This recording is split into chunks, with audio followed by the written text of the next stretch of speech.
Orang putih dia kaji ikan yu.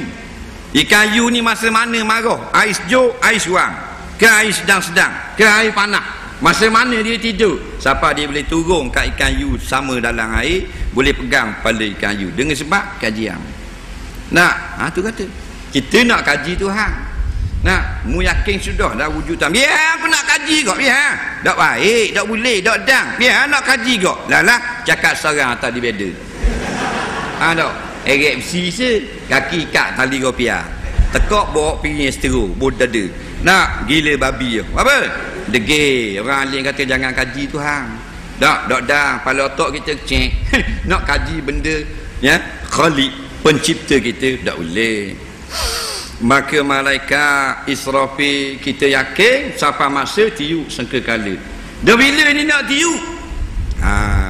Tiup sangkakala tu tanda kiamat. Kiamat mana?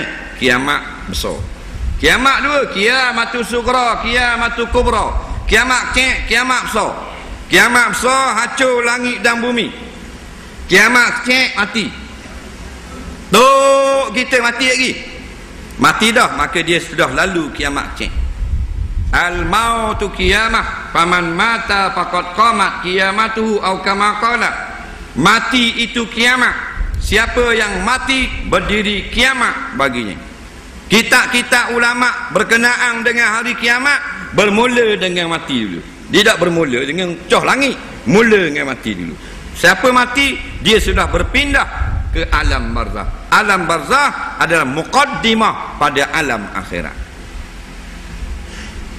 Kita dua juga sekarang, alam syahadah. Muqaddimah kita alam rahim, duduk dalam kandungan muqaddimah, maknanya pendahuluan kita. Allah didik, Allah betuk dan sebagainya.